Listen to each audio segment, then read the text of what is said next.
and thank you for watching Head to Head. This is Vivica Williams. June 11th will always be remembered by Ukrainians as a historic day. The EU has granted a visa-free waiver for Ukraine, allowing its citizens to travel to Schengen zone countries without needing a visa. So what comes next? Joining us in the studio today is Svitlana Zalishchuk. She's a member of the Ukrainian parliament. She also serves on the Committee for Foreign Affairs. Svitlana is known as a prominent reformer and human rights campaigner. Thank you so much for joining us today. Thank you for the invitation. So I have lots of questions for you about this visa-free regime. So as you know, someone who's very outspoken about Ukraine seeking closer ties to the West, what's next after this visa-free regime? I think that visa-free regime is just the first step on a longer path of Ukrainian integration towards EU in general. You know, we closed this historic gap with visa-free regime, but geographically, geopolitically, and as a state, we strategically chosen European integration and NATO integration. So it's just, once again, it's just the first step, but we are looking forward to implement association agreement, which is a much bigger plan of the transformation of the whole country when it comes to politics and also economy and industry and other spheres in Ukraine. So do you believe that the visa-free, receiving the visa-free travel before the association agreement is a good way to process the progress? It's one of the most tangible things that people really can feel. We started talking about European integration. I remember in 2005, Ukraine unilaterally cancelled visas for Europeans, also for Americans, for Canadians, for Japanese people, and so on and so forth. And since then, we were looking for cancelling the visas for Ukrainians as well, you know. But talking about European integration, we have to bear in our minds that only 20% of Ukrainians have ever traveled before, you know. So in order to feel how does it work, Europe, EU, what kind of institutions are there, you know, what kind of possibilities for people in terms of education, in terms of business, I think it gives people, Ukrainian citizens, an opportunity to explore those opportunities. And so Peter Dickinson with the Atlantic Council called this akin to the fall of the Berlin Wall. Do you see the visa-free liberalization in that same light? Yes, I like this comparison in a way that I always look at Ukraine as a hub for further transformation of the whole region, actually. And this is how I'd like our European partners, but also US as a strategic partner, I would like them to look at us in this way. If we succeed with this transformation, then the whole region can succeed further. And I'm talking about Belarus, I'm talking about Armenia, Kazakhstan, Russia, ultimately. You know, today Russia is being called as the biggest threat by many countries. Recently it was Foreign Minister for Canada, I believe, Chrystia Freeland, who said that. And in order to change that, we need to change the regime in Kremlin. But I think the democratization of the whole post-USSR region can happen through success of Ukraine. And here, this cancellation of the visas for Ukrainians is just the next shift of that transformation. Well, and speaking of what you were saying about the government and being the next step, the EU has some pretty clear requirements for anti-corruption reform with receiving the visa-free regime. So what's the incentive for the Ukrainian government to continue with anti-corruption reform, real corruption, anti-corruption reform? You know, standing here, I'm recalling those times when I was a journalist and I was an activist. And yet 10 years ago, we were demanding from our parliament, from our parliamentarians to show their, for example, income statements that were part of the legislation, but it has never happened before 2015.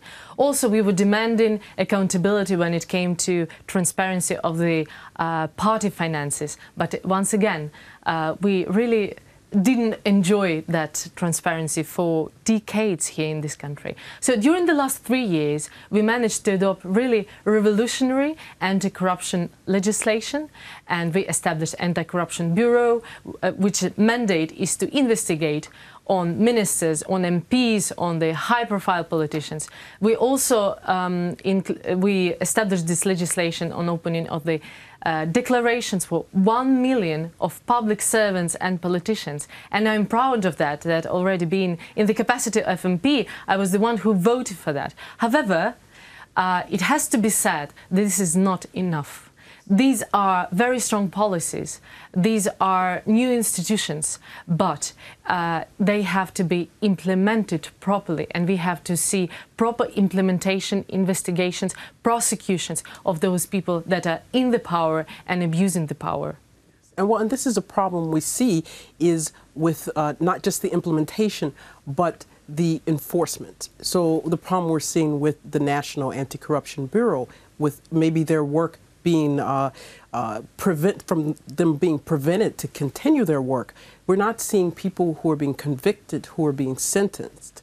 So is this an indication that the real anti-corruption reform is not really being done if we're not seeing convictions, if even the National Anti-Corruption Bureau is feeling like they're being restricted? You know, I always say that real reforms, these are very painful exercises for the country, for those old elites that have been there for years and was putting state money, taxpayers' money in their pockets. So anti-corruption reform is one of the most difficult reform because it's a really personal threat to many of those sitting in the high offices, you know.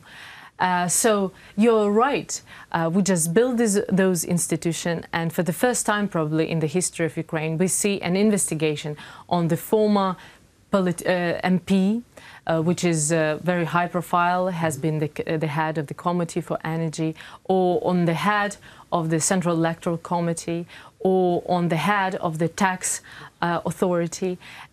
But at the same time, the expectation of people that investigations will find their results also in the courts. So the next step, when you are asking me, is definitely the reform of our courts.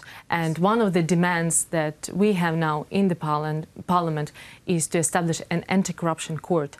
As I see it, it will be the last component of the whole anti-corruption infrastructure. And without that anti-corruption independent court, all these investigations may just die in the Anti-Corruption Bureau. Right, and this is definitely a problem we're seeing. So you're seeing the next step is with, these are all go hand in hand with the reform of the Justice Department. So what do you see now? We're looking at the ratification of the association agreement. What will be the next steps there, do you believe, with reform? The ratification of the association agreement is done. Well, yes. And finally, the Netherlands voted in favor of it. So now association agreement is in full force, you know, it's working. And the ball is on our side, actually, on Ukraine's side. What does it mean for us? That we have to adopt a number of different policies and draft laws about bringing our Ukrainian standards and different kind of rules in compliance with the EU rules and standards. And it's a lot of work, to be honest. And it concerns all of the spheres, starting with transportation, energy efficiency, products, you know, medicine, schools, universities, also justice reform. So it's, you know, it's a comprehensive work that we have to do in the next couple of years. And so, just finally, what words do you have for those in Europe who may still be hesitant about this visa liberalization with Ukraine? Ukraine was and is Europe geographically. Ukraine, I think, became, for the first time in its history, really European, which was defined by the choice of people.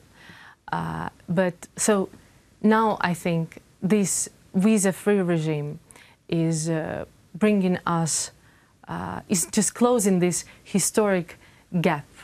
And to my mind, it's irreversible because this change, it's not a geographic change.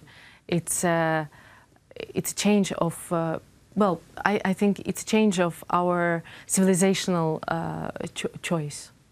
Wonderful. Thank you so much for being with us today. Thank you so much. And we've been joined today by Svitlana Zalishchuk. She's a member of Ukrainian Parliament, and we spoke about the visa-free regime and the next steps. Thank you so much for joining us today on Head to Head.